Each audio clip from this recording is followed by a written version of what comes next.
ವಿರಾಜಪೇಟೆ ಪುರಸಭೆ ವತಿಯಿಂದ ನಗರದ ಸರಕಾರಿ ಪದವಿಪೂರ್ವ ಕಾಲೇಜಿನ ವಿದ್ಯಾರ್ಥಿಗಳಿಗೆ ಪರಿಸರದ ಕಾಳಜಿ ಹಾಗೂ ಪ್ಲಾಸ್ಟಿಕ್ ಮುಕ್ತ ನಗರದ ಬಗ್ಗೆ ಪ್ರಬಂಧ ಸ್ಪರ್ಧೆಯಿಂದ ಪುರಸಭೆಯ ಮುಖ್ಯಾಧಿಕಾರಿ ನಾಚಪ್ಪ ಹಾಗೂ ಪರಿಸರ ಅಭಿಯಂತರರಾದ ರೀತು ಸಿಂಗ್ ಅವರ ಮಾರ್ಗದರ್ಶನದಲ್ಲಿ ಏರ್ಪಡಿಸಲಾಗಿತ್ತು. ವಿಜೇತ ವಿದ್ಯಾರ್ಥಿಗಳಿಗೆ ಬಹುಮಾನಗಳನ್ನು ನೀಡಲಾಯಿತು.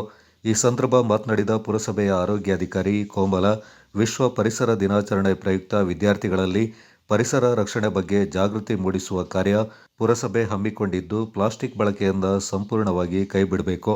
ಪ್ಲಾಸ್ಟಿಕ್ನಿಂದ ಲೆಕ್ಕವಿಲ್ಲದಷ್ಟು ಪ್ರಾಣಿಗಳು ಜೀವ ಕಳೆದುಕೊಂಡಿವೆ ಎಂದರು.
ಬಂದಿದೆ ಸರಿಯಾಗಿ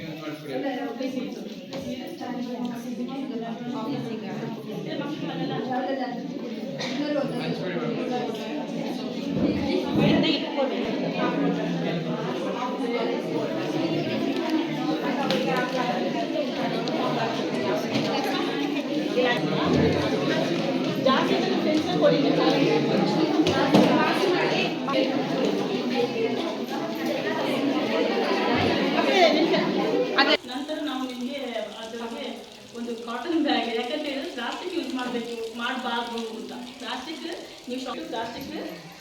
ಯೂಸ್ ಮಾಡಬಾರ್ದು, ಆಯಿತಾ? ಅದನ್ನು ನೀವು ನಿಮ್ಮ ಪೇರೆಂಟ್ಸಿಗೆ ತರಕಾರಿ ಏನಾದ್ರು ಫಿಕ್ಸ್ ತೊಗೊಂಡ್ಬೇಕಾದ್ರೆ ಪ್ಲಾಸ್ಟಿಕ್ ಇಟ್ಕೊಂಡ್ಮೇಲೆ ನೀವೇ ಹೇಳಬೇಕು, ಪ್ಲಾಸ್ಟಿಕ್ ನಿಷೇಧ ಮಾಡೋದಾಗಿದೆ ಸರ್ಕಾರದಿಂದ. ನೀವೇ ಅದರ ತೊಗೊಂಡು ಹೋಗಲ್ಲ, ಅವರು ತರಕಾರಿ ತುಂಬಿ ಕೊಡ್ತಾರೆ ಪ್ಲಾಸ್ಟಿಕ್, ಆಯಿತಾ?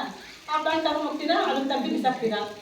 ಆಗೇನಾಯಿತು, ಅಲ್ಲಿ ಭೂಮಿಗೆ ಹಾಕ್ತಾರೆ, ಭೂಮಿಯಿಂದ ಕೊಳೆಯೋದಿಲ್ಲ, ಆಯಿತಾ? ನಮ್ಮ ಎಷ್ಟು ದನಗಳು ಸಾಯ್ತಿದೆ, ಪ್ಲಾಸ್ಟಿಕ್ ದನಗಳು ಸತ್ತಿದೆ, ಎಲ್ಲದಕ್ಕೂ ಪುರಸಭೆಯ ವ್ಯವಸ್ಥಾಪಕರಾದ ಸುಜಾತ, ಸಿಬ್ಬಂದಿಗಳಾದ ಕವಿತಾ, ಕುಮಾರಿ, ಭೂಮಿಕಾ, ಕಾಲೇಜಿನ ಉಪನ್ಯಾಸಕರಾದ ರೈಮಾಡ್ ಸೇರಿದಂತೆ ಕಾಲೇಜು ಸಿಬ್ಬಂದಿಗಳು, ವಿದ್ಯಾರ್ಥಿಗಳು ಈ ಸಂದರ್ಭ ಪಾಲ್ಗೊಂಡಿದ್ದರು.